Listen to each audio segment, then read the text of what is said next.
ဆိုရင် chapter 2ရဲ့ပု္ပ္ပစာလေးတွေဒီမှာတွက်ကြည့်အောင်เนาะဒီ theory လေးတစ်ပိုင်းပြီးတော့ခုပု္ပ္ပစာတွက်တဲ့အပိုင်းလေးဆိုရင် chapter 2ရဲ့ question number 1လေးကိုစကြည့်အောင် question number 1က you are required to enter the following transition အောက်မှာရှိတဲ့ transition တွေကို of the JG in appropriate account ဟာဒါ JG ရဲ့ဒီမှာ JG အတွက် appropriate account တင်တော့တဲ့ account လေးတွေဆွဲပေးပါတဲ့ဘယ်နှစ်တော့လဲဆိုရင်သူဒီ year 4အတွက်သူဒီအောက်တိုဘာ2ရက်နေ့မှာသူလုပ်ငန်းစတာပေါ့နော် year 4အောက်တိုဘာ2ရက်နေ့မှာ board cost တဲ့ဟလာကုန်ပစ္စည်းတွေကိုဒီမှာမလုပ်လိုက်ထားလဲဆိုရင်ဝယ်လိုက်တယ် on credit ဘာနဲ့ဝယ်တာလဲဆိုရင်ဒီမှာအကျွေးနဲ့ဝယ်တာရမယ်နော်ဘယ်လောက်လဲဆိုရင်သူဒီ380 from ဘယ်သူရှိရနေလဲဆိုရင် W8 ရှိရနေပြီးတော့ W8 ရှိရနေပြီးတော့ကုန်ပစ္စည်းတွေဒီမှာအကျွေးနဲ့ဝယ်လိုက်ပါတယ်တဲ့ဒါဆိုရင်ကိုရီပြောပြီးသားဒီလိုမျိုးဖြစ်အပြက် transaction တစ်ချိန်ဖွင့်တိုင်းဟုတ်လားဖြစ်တိုင်းမှာကိုရီ double entry စာရင်းသွင်းပေးရမယ် account နှစ်ခုဖွင့်ပေးရမယ်လို့ပြောတယ်ရမယ်နော်ဒီမှာတော့ account လေးတွေမဆွဲသေးဘူးဒီ question number 1ကိုလည်းဒီမှာ double entry လေးပဲသွင်းပေးအောင်မယ်ဒါဆိုရင် transaction တစ်ချိန်ဖြစ်တိုင်းမှာဟုတ်လား account နှစ်ခုဆွဲပေးရမယ်လို့ပြောတယ်ဒါဆိုရင်ဒီမှာဘာaccountနဲ့ဆွဲမလဲဆိုရင်ကုန်ပစ္စည်းတွေအကျိုးဝယ်လိုက်တာဖြစ်တဲ့အတွက်ဟုတ်လားကိုရီ credit ပါချေပေါ့ credit ပါချေလို့ပြောရင်တော့သူရဲ့ double entry ဒီဘယ်လိုစင်းသွင်းရမှာလဲဆိုရင်ပါချေအကောင့်မှာဟာလာ debit side trade payable အကောင့်မှာ credit side ခုအဲ့ဒီ trade payable ကုန်ကြွေးပေးရန်ရှိလူရဘယ်လိုလဲဆိုရင် W8 ဟုတ်လားဒါဆိုရင်ပေးရန်ရှိနာမည်ကြီးပါနေတဲ့ဆိုတဲ့အတွက် payable လို့ရေးပေးစရာမလိုတော့ဘူးပါချေကောင်းမှာ debit အရင်တော့စရင်သွင်းတော့က trade payable အကောင့်မှာ credit နဲ့တွေ့ရတယ်ခုကတော့ payable နာမည်ပါနေတာဖြစ်တဲ့အတွက်ပါချေကောင်းမှာ debit W8 အကောင့်မှာ credit sign နဲ့တွေ့ပေးရမှာရမယ်နော်ကဲဒါဆိုရင်တော့ဒီမှာတော့အကောင့်လေးတွေမဖွင့်သေးဘူးပါချေကောင်းတဲ့ W8 အကောင့်ရမယ်နော် double entry ပဲသွင်းအောင်မယ်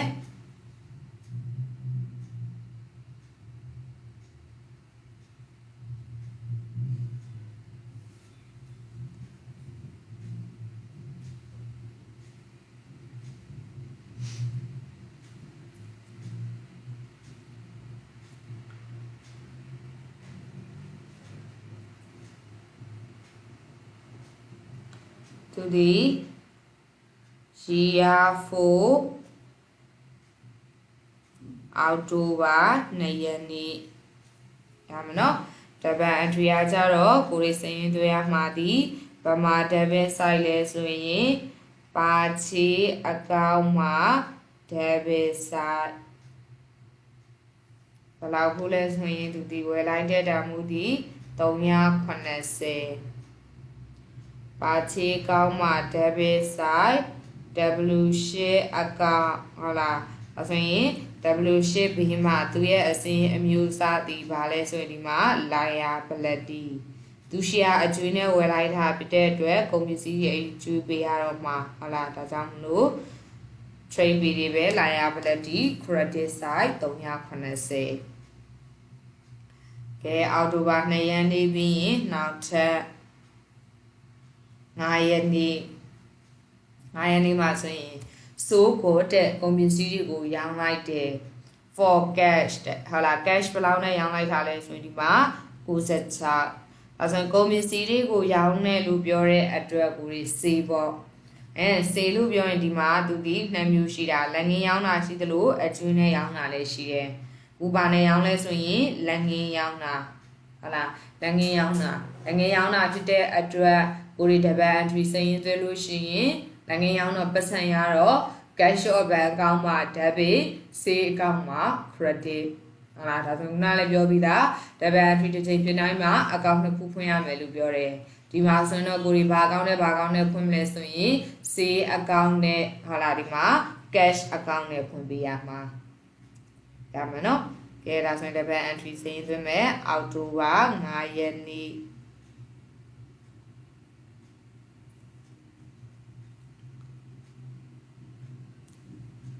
အောက်တိုဘာ9ရက်နေ့ဒီခုနိုင်ငံရောင်းတာဖြစ်တဲ့အတွက်ပတ်စံရတော့ cash account မှာ debit ကဲဆိုတာဒီလုပ်ငန်းရဲ့ငွေသားဟာလားဒါကြောင့်မလို့အမြဲတမ်း asset တူဒီ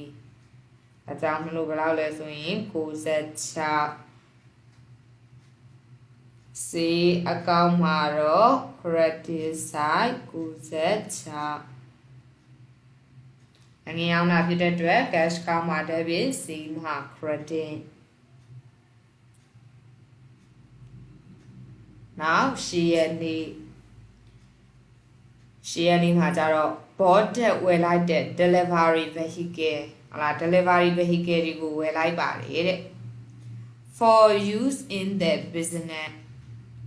အဲဆိုရင် delivery ဝယ်တာတော့မှန်တယ်အဲ့ဒီမှာကိုရီးယားသွားပြီးတော့ဝယ်တယ်ဆိုရင်ဘာချီအကောင့်ဖွင့်ရမယ်ဆိုပြီးတန်းပြီးတော့မှတ်လိုက်တယ်ဒီလိုဝယ်တဲ့နေရာမှာဟလာခုသူဒီဘာပြောထားလဲဆိုရင် for use in the business ပမာသုံးဖို့အတွက်လဲဆိုရင်လုပ်ငန်းသုံးဖို့အတွက်ဝယ်လိုက်တာရမယ်နော်ဒါကြောင့်မလို့လုပ်ငန်းသုံးဖို့ဝယ်လိုက်တာဖြစ်တဲ့အတွက်ကိုရီဘာချီအကောင့်ဖွင့်စရာမလိုဘူးနော်ဘိုင်ချက်တဲ့ဘယ်တွေကပတ်စံနဲ့ဝယ်လိုက်တာလဲဆိုရင်ဘန်တွေကပတ်စံဘယ်လောက်နဲ့ဝယ်လိုက်တာလဲဆိုရင်3100နဲ့သူဝယ်လိုက်ပါတယ်တဲ့ဒါဆိုရင်ကိုရီစဉ်းစားကြည့်အောင် delivery ဒီ vehicle တွေဝယ်လိုက်တယ်ဝယ်လိုက်တာဖြစ်တဲ့အတွက် delivery vehicle တွေဒီကိုလုပ်ငန်းတွေကိုရောက်လာတယ်ဟလာဒါဆိုရင်လုပ်ငန်းရဲ့ပိုင်ဆိုင်မှု asset ကြီးဒါကြောင့်မလို့ဗမာ debit side လဲဆိုရင် delivery vehicle အကောင့်မှာ debit side ချက်လို့ပြောတဲ့အတွက် bank အကောင့်မှာ credit side နဲ့သူဖြစ်မှာရမယ်နော်ကဲဒါဆိုရင်ကြည့်ရအောင်အောက်တိုဘာ10ရက်နေ့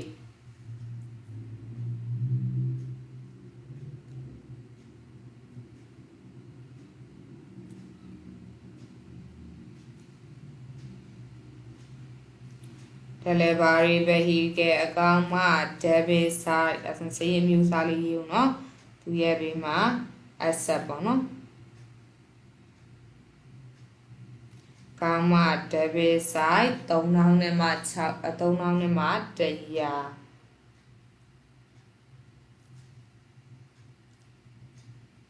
ပမာ credit side လဲဆိုရင်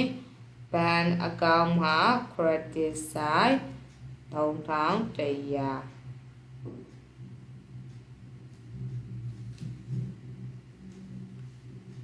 ်10ရက်နေ့ပြီးရင်14ရက်နေ့မှာတဲ့ return code တဲ့ကုန်ပစ္စည်းတွေပြန်ပို့ပါတယ်တဲ့2တဲ့ဘယ်သူရှိကိုလဲဆိုရင် W8 ရှိကိုဘယ်လောက်ပြန်ပို့လိုက်လဲဆိုရင်ဒီမှာ30ဒါဆိုရင်အရင်တော့က2ရက်နေ့မှာတော့က W8 ရှိကနေကိုရီဝယ်ထားတာ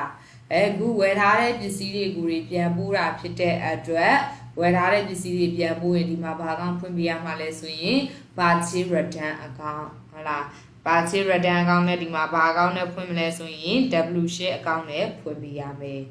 ဟုတ်လားဒါဆိုရင် purchase return ဒီမှာအကျွေးဝယ်ထားတာတွေပြန်ပို့တာဟုတ်လားဒါဆိုရင်အကျွေးဝယ်ထားတာတွေပြန်ပို့တာဖြစ်တဲ့အတွက်ဗမာ debit side ဖြစ်သွားမလဲဆိုရင် trade variable account မှာ debit side purchase return hour account မှာ credit side ဒါပေမဲ့သူရဲ့ variable နာမည်အရာဒီမှာပါပြီးသားဖြစ်တဲ့အတွက် W8 account မှာ debit side ဟလာ purchase return hour account မှာ credit side နဲ့ဖြစ်မှာပါကဲဒါဆိုရင်14ရက်နေ့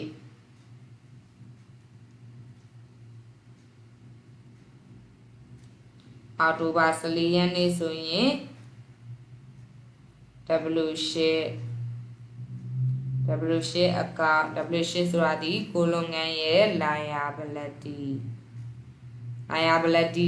account မှာဘယ်ဆိုင်လဲဆိုရင်ဒီ debit side 30ပမာ credit side လဲဆိုရင် purchase return account မှာ credit side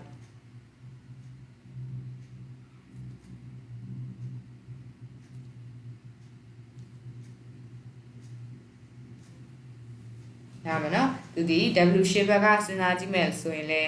ဟလာ W8 ကိုအရင်တုန်းကအကျွေးဘယ်လောက်ပေးကြရှိတာလဲဆိုရင်380ဘူးပြန်ပို့လိုက်တာ30ဆိုတဲ့အတွက် liability ဒီမှာလျော့သွားတာဟလာဒါကြောင့်မလို့ liability ရောတော့လဲဒီမှာ debit side သူဖြစ်မှာပါ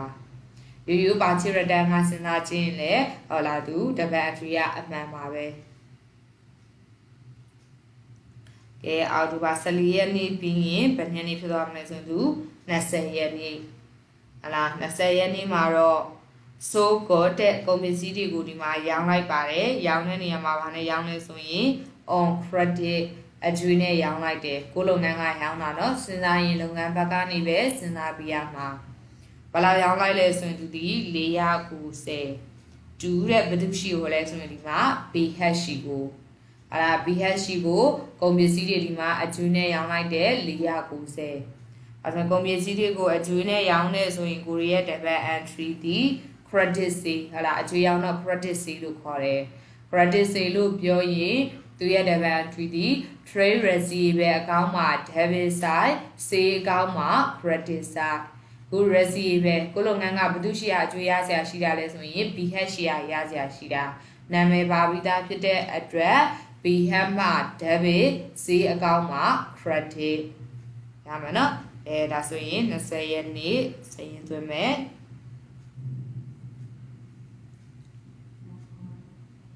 အောက်တိုဘာ20ရက်နေ့ BH အက BH ဆိုတာဒီကိုလုပ်ငန်းရဲ့ရာရန်ရှိ asset ကြီးသူအဲ့နဲ့ပုံကျွေးရစရာရှိတာဘယ်လောက်လဲဆိုရင်ဒီမှာ debit 490ပမာ credit side လဲဆိုရင် sale အကောင့်မှာ credit side 490ဒါမှနော်ဒါအောက်တိုဘာ20ရက်နေ့ BH အကောင့်မှာ debit side sale အကောင့်မှာ credit side 490သွားမှာအဲဒီမှာ receivable နာမည်ပါတော့ receivable BH လို့ရေးပေးရမယ်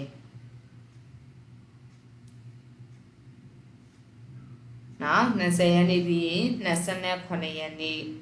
29ရက်နေ့က BH ရနေတဲ့ return ကုန်ပစ္စည်းတွေဘယ်လောက်ပြန်လာလဲဆိုရင်35ချက်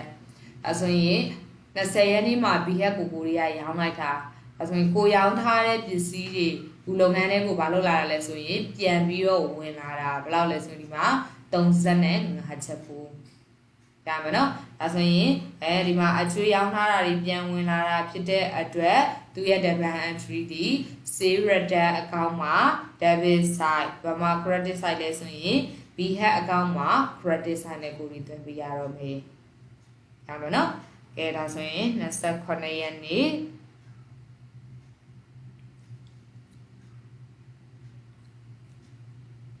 အောက်တိုဘာ29ရက်နေ့မှာရောင်းထားတဲ့ပစ္စည်းတွေပြန်ဝင်လာတာဖြစ်တဲ့အတွက် return in အကောင့်မှာ sale return in လို့ရေးမှာနော် return in အကောင့်မှာ debit side 35ဘာမှာ credit side လဲဆိုရင် BH အကောင့်မှာ credit side credit side ဘယ်လောက်လဲဆိုရင်35ဒီဘက်ကစဉ်းစားမယ်ဆိုရင်လည်းလုပ်ငန်းဘက်ကကြည့်ရင် BH ရှိမှရင်တော့ကရစရာရှိတာဒီလုပ်ငန်းကရစရာရှိတာဒီ490ခု35ချက်ပြန်ဝင်လာတာပြန်ပေးလိုက်ပြန်ဝင်လာတာဖြစ်တဲ့အတွက်ကိုလုပ်ငန်းရဲ့490လို့မရတော့ဘူးဟုတ်လားကိုတွေ asset တွေရရရှိတယ်မှုဒီ35ချက်ရောတော့ asset ရောတော့ဒီမှာ credit side ဖြစ်သွားမယ်ရမယ်နော်ကဲဒါဆိုရင်ဒီ question number 1လေးကတော့ပြီးပါပြီ question number 2ကတော့ဒီမှာပြီးလို့ရှိရင် white board မှာ account နဲ့ဆွဲပြပေးမယ်နော်3 question number 3ကတော့ double entry လေးဟာလာကြည့်ပေးပါမယ် question number 3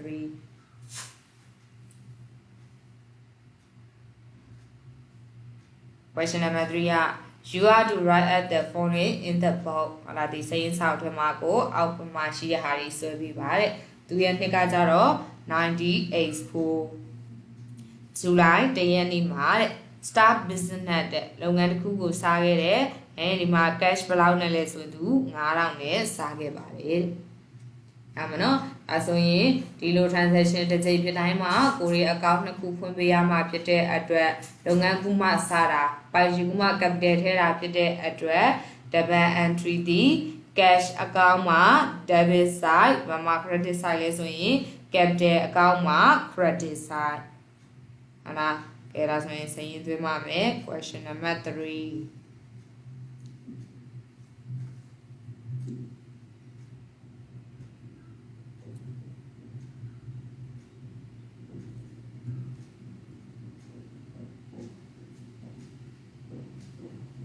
28 for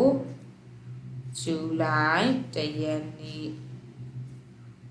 July 1 ရက်နေ့မှာ double entry သည် cash account မှာ debit side cash ဆိုတာဒီကိုလုပ်ငန်းရဲ့ငွေသားလက်ကျန်ဒီအမြဲတမ်း asset လက်ကျန်ပဲဖြစ်ရမယ် cash မှာ debit သူဒီဘယ်လောက်လဲဆိုရင်9000 cash account မှာ debit side capital account မှာ credit side 9000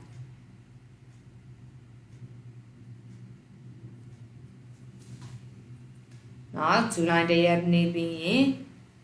ဆက်ကြည့်မယ် July 3 ရက်နေ့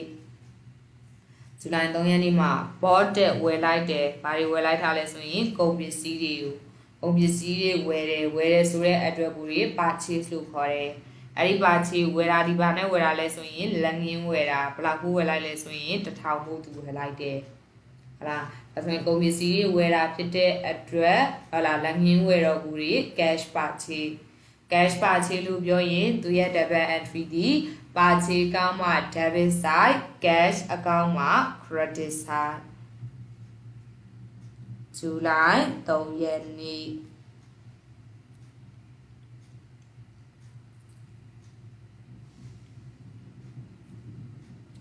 purchase account မှာ debit side ဘယ်လောက်လဲဆိုရင်1000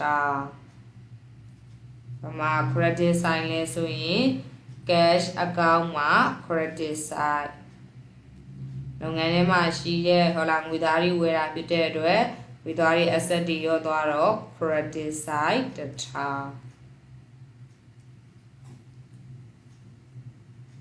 နော် July 3 ရက်နေ့ပြီးရင်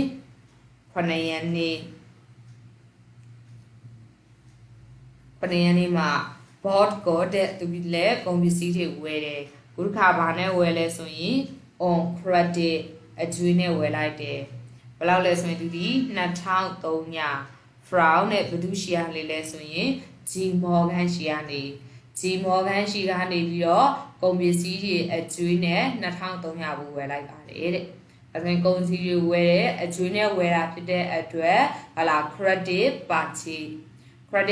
ဆိုသူရဲ့ double entry ဒီ purchase မှာ debit ဟုတ်လားဘာမှာ credit side လဲဆိုရင် trade payable account မှာ credit side ခု payable နာမည်ကြီးဘယ်သူပါနေလဲဆိုရင် G Morgan ဟုတ်လားဒါဆို G Morgan ဆိုတာဒီကိုလုပ်ငန်းရဲ့ကုန်ကြွေးပြည့်ရှိ liability trade payable ကြီးပေါ့ရမယ်နော်ကဲဒါဆိုရင်9 ရက်နေ့စရင်သွင်းရအောင်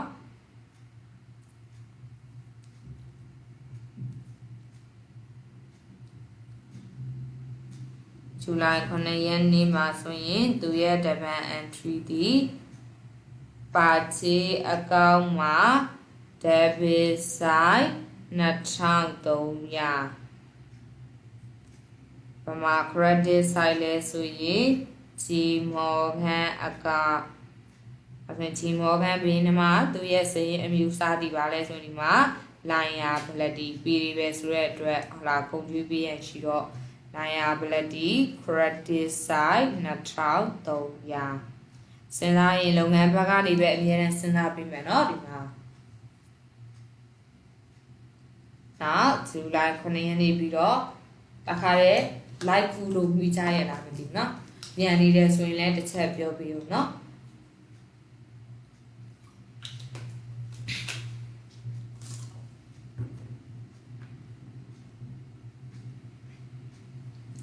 နောက်9 ရက်နေ့ပြီးတော့10 ရက်နေ့မှာ store code တဲ့ကုန်ပစ္စည်းတွေကိုရောင်းလိုက်တယ် cash ဘယ်လောက်နဲ့ရောင်းလိုက်လဲဆိုရင်သူဒီ420ဒါဆိုရင်ရောင်းတယ်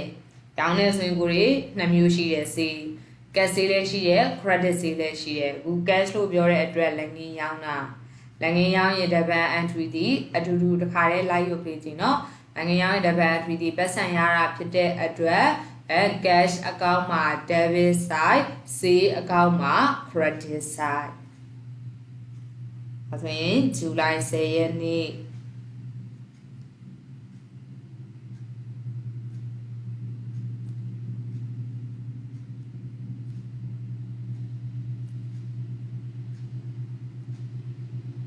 H account မှာ debit side 380 C account မှာ credit side 380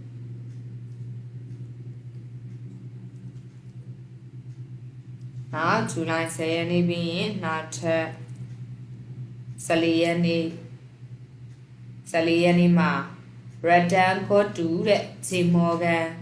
အဲဒီမှာ return code ကုန်ပစ္စည်းတွေကို2ဒါလုပ်ငန်းကနေပြီးတော့ဘယ်သူ့ကိုပြန်ပို့လိုက်တာလဲဆိုရင် J Morgan ကိုဘယ်လောက်ပြန်ပို့လိုက်လဲဆိုရင်သူဒီ280ဒါမှနော်ကိုလုပ်ငန်းကနေ J Morgan ကိုပြန်ပို့လိုက်တာအရင်တော့က J Morgan ရှိကနေကိုရီအကျွေးနဲ့ဝယ်ထားတာဘုရားမကြိုက်လို့ဟလာအကျွေးပြန်ဆက်လိုက်တာလည်းဖြစ်မှာပေါ့2380ဆက်ထားတဲ့ဖြစ်ဖြစ်မယ်ဒါမှမဟုတ်ကိုပစ္စည်းမကြိုက်လို့ပြန်ပို့တာလည်းဖြစ်မယ်ဒါဆိုရင်ဟလာဝယ်ထားတဲ့ပစ္စည်းတွေပြန်ပို့တာဖြစ်တဲ့အတွက်ဝယ်ထားတဲ့ပစ္စည်းပြန်ပို့ရင်ကိုရီဘာကောက်ဖြုံးပေးရမှာလဲဆိုရင် purchase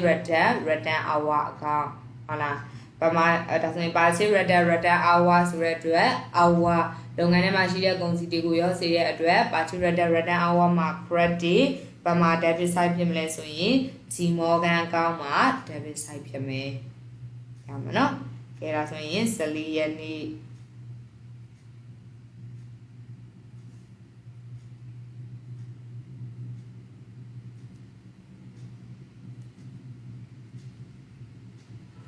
J Morgan ဆိုတာဒီကိုလုပ်ငန်းရဲ့ liability အကောင့်မှာ debit side 280 purchase return အကောင့်မှာ credit side 280J Morgan ဘက်ကကြည့်မယ်ဆိုရင်လည်းဟလာလုပ်ငန်းကကြည့်မယ်ဆိုရင်အရင်တော့ကလုပ်ငန်းဒီ J Morgan ကို2300ပေးစရာရှိတာဦး280ဆက်လိုက်တာဖြစ်တဲ့အတွက် BNC liability တွေရောသွားတော့ liability ကောက်မှာ debit side နဲ့သူဖြစ်သွားမှာဒါမှနော်ကဲဒါဆိုရင်14ရက်နေ့ပြင်ဆက်သွားရအောင်ဘယ်နှစ်နေ့ဖြစ်သွားမလဲဆိုရင်18ရက်နေ့မှာ board code တဲ့ကုန်ပစ္စည်းတွေဝယ်တယ်အဲ့ဒါ board လို့ပြောရင်ဒါပါချေကောင်းတဲ့ထည့်ပေးရတော့မှာ on credit ဘာနဲ့ဝယ်တာလဲဆိုရင်သူဒီအကျွေးနဲ့980တဲ့ from ဘယ်သူရှိရလဲဆိုရင် a mo ရှိရနေ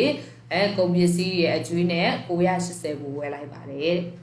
အဲ့ကုန်ပစ္စည်းတွေဝယ်တာဖြစ်တဲ့အတွက်ကိုဒီဘာကောက်ဖွင့်ရမှာလဲဆိုရင်ပါချေကောက်ဖွင့်ရတော့မှာပါချေဒီမှာလက်ငင်းဝယ်တာလားအကျွေးဝယ်တာလားဆိုရင် credit လို့ပြောတဲ့အတွက်အကျွေးနဲ့ဝယ်တာဟုတ်လားဒါဆိုရင်အကျွေးဝယ်ရင် debit entry ဒီပါချေအကောင့်မှာ debit trade payable အကောင့်မှာ credit ဘူ payable နာမည်ကြီးဘယ်လိုပါနေလဲဆိုရင် AMOS ဟုတ်လားဒါဆိုရင် AMOS ဆိုတာဒီလုပ်ငန်းရဲ့ liability ကိုလုပ်ငန်းရဲ့ဟုတ်လားသူရှိရအကျွေးနဲ့ဝယ်လိုက်တာဖြစ်တဲ့အတွက်သူ့ကိုကုန်ကျွေးတွေကိုပြန်ဆက်ရတော့မှာရမယ်နော်ကဲဒါဆိုရင်ကြည့်ရအောင်18ရက်နေ့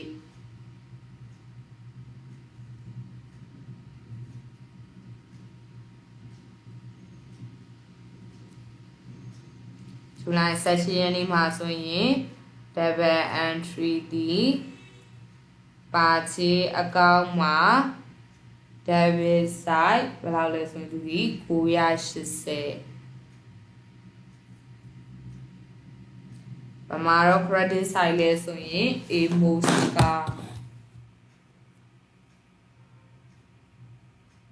AMOS အကောင့် AMOS ဆိုတာဒီ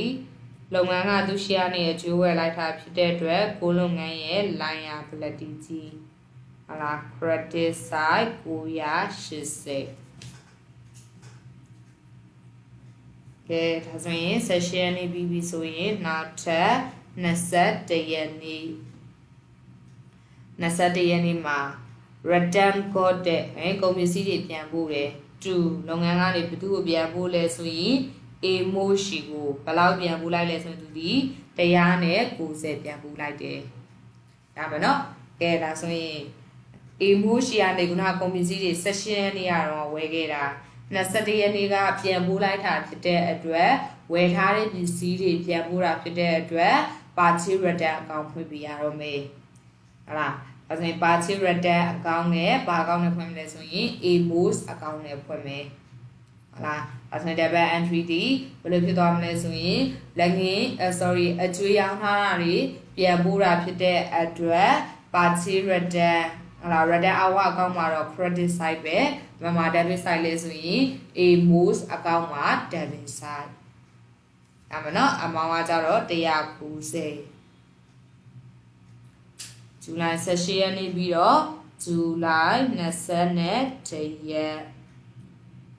ပမာ debit side ပြန်ဖြစ်သွားမလဲဆိုရင် amos အကောင့် amos ဆိုတာဒီကိုလုပ်ငန်းရဲ့ liability အရင်တော့980ပေးစရာရှိတာအခုပြန်ပို့လိုက်တာဒီ190ပေးရရှိလိုက်ရပလက်ဒီ980လို့ပြောစရာမလိုတော့ဘူးဟုတ်လားဒါဆိုရင် liability ရောသွားတော့ debit side ဖြစ်သွားမှာသူเนาะပမာ credit side လဲဆိုရင် party return account မှာ credit side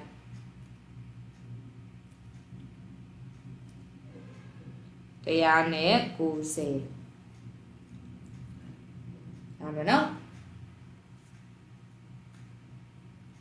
ကဲ20ပြီးတော့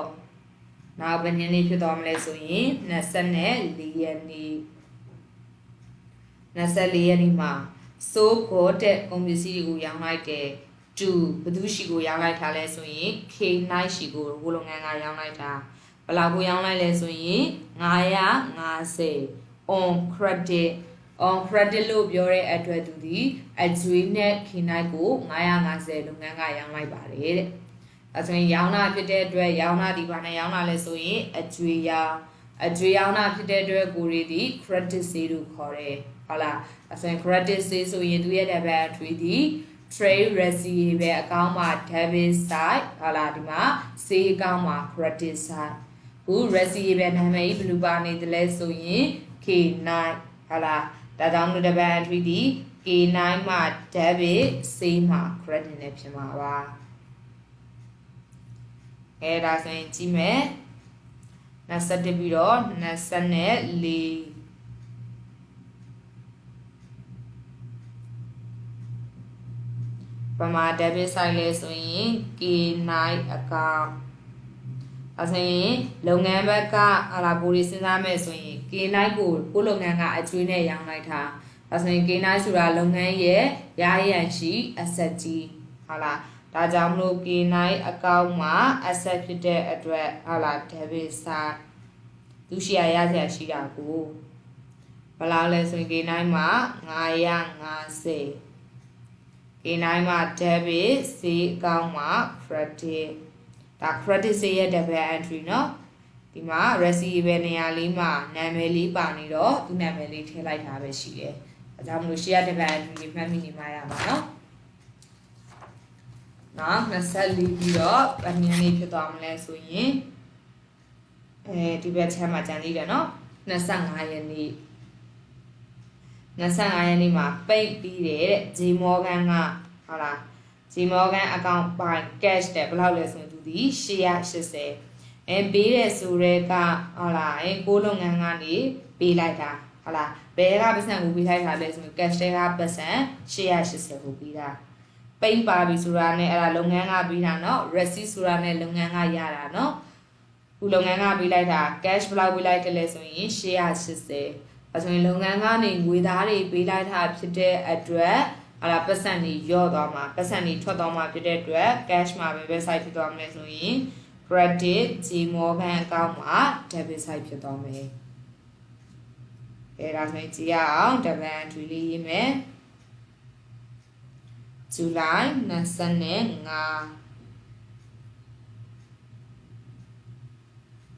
ဇူလိုင်25ဒီပမာ debit side လဲဆိုရင် J Morgan အဲဆိုရင် J Morgan ဆိုတာတော့ဒီလုပ်ငန်းရဲ့ asset liability လာပေါ်မှာ liability ဟုတ်လားဒါဆိုရင် liability ဘယ်လောက်လဲဆိုရင်သူဒီ debit side 880 ဘာမှာ credit side လဲဆိုရင် cash account မှာ credit side 880ဒါလုပ်ငန်းဘက်ကကြည့်မယ်ဆိုရင်ကိုရီပြန်ကြည့်ကြအောင်အရင်တုန်းကဂျီမော်ဂန်ကိုပေးစရာရှိတာ2300မှာဘယ်လောက်ပေးလိုက်ဒီလဲဆိုရင်280ပေးလိုက်တော့ liability တွေရော့သွားတယ်ခုနောက်ထပ်ဘယ်လောက်ထပ်ပေးလိုက်လဲဆိုရင်880ထပ်ပေးလိုက်တော့ကိုလုပ်ငန်းရဲ့ပေးရရှိ liability တွေရော့သွားတာဟုတ်လားဒါကြောင့်မလို့ debit side ဖြစ်မှာသူရဲ့ account မှာပြီးရင်နောက်ထပ်31ရက်နေ့မှာ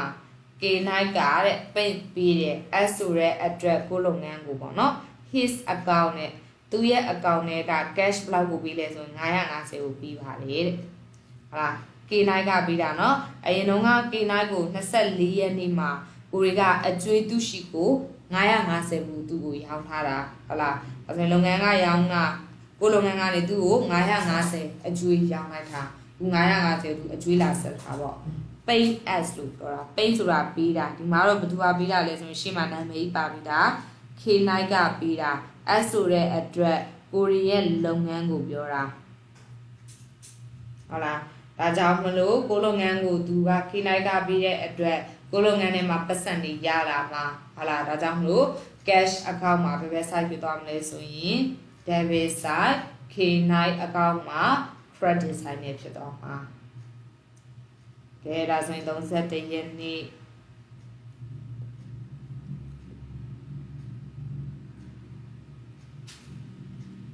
ဇူလိုင်30ဗမာ debit side လဲဆိုရင်သူဒီ cash account မှာ debit ဗမာအဆက်လို့တော့မရေးဖြစ်ခဲ့ဘူးเนาะဘယ်လောက်လဲဆိုရင်သူဒီ debit 950ဗမာ credit လဲဆိုရင် K9 account ဒါဆိုရင် K9 ဆိုတာကဒီလုပ်ငန်းရဲ့ asset ပဲလို့လဲ credit side 950ဟုတ်လားသူ့အပြန်ကြည့်ကြအောင် K9 ဆိုတာအရင်တုန်းကသူ့ချီကနေရရရှိ950ကိုရပေါ်ထားတာအခုအဲ့ဒီ950သူကပတ်စံလာဆက်ထားဖြစ်တဲ့အတွက်ဟုတ်လားသူရှိမှရစရာမရှိတော့ဘူးဟုတ်လားရရရှိ asset တွေရောသွားတာဖြစ်တဲ့အတွက် K9 မှာ credit နဲ့သူပြန်ပြီးတော့ဖြစ်သွားတာအမှန်နော်ဒါဆိုရင်ဒီဟလာဒီ chat ဒီ question number 3လေးကတော့ question number 3လေးလည်းဒီမှာ double entry ပဲအဲဆိုရင် question number 2ကိုနောက်ဗီဒီယိုလေးမှာဟုတ်လားဘာလုပ်မလဲဆိုရင် double entry မသွင်းတော့ဘူးအဲ့ဒီမှာတခါရဲ့ account နဲ့ချိန်ပြီးတော့ဆွဲပြပေးပါမယ်ဒါဆိုရင်ဘယ်တစ်ပုဒ်ကြံမလဲဆိုရင် question number 4ကြံပါမယ် question number 4ကကြတော့ဒီမှာပါလဲဆိုရင် homework အဲ့ဒီ homework ကကြတော့ဘာလုပ်ရမှာလဲဆိုရင် account ဆွဲပေးရမယ်တပန်းဒီမှာပသွင်းခိုင်းတော့ account ဆွဲပေးရမယ်အကောင့်ဒီဒီမှာစရင်ပိတ်ထားရော opening closing တွေရောအဲ့ဒီ account ဆွဲပေးတာဒီကြတော့ဒီဟွာလေးဆွဲပြီးတာမှဒီ question number 2လေးကိုaccount လေးဆွဲပြီးကမှဒီ question number 4 answer လုပ်เนาะခုဒီဗီဒီယိုလေးပြီးတာနဲ့ဒီ question number 4 answer မလုပ်သေးနဲ့အောင်เนาะနောက်ထပ်ဗီဒီယိုမှာ question number 2ကို account လေးဆွဲပြပြီးမှအဲ့ဒီဗီဒီယိုကိုနားထောင်ပြီးမှဒီ question number 4ကို answer လုပ်ပြီးပါဒါကြောင့် double entry တွေတွင်ပြီးတော့ဟာလာ debit side credit side တွေဒီမှာမှာထည့်ပြီးမှဆိုလိုပါရပါတော့ကိုဆွဲတဲ့ချင်းလည်းအခုတစ်ခါတည်းဆွဲလေးရပါတယ်ရပါတော့ကဲကျေးဇူးတင်ပါတယ်နောက်ထပ်ဗီဒီယိုလေးထပ်ပြီးတော့ဆက်ပြထပ်ထွက်ပြပြီးပါဦးမယ်နော်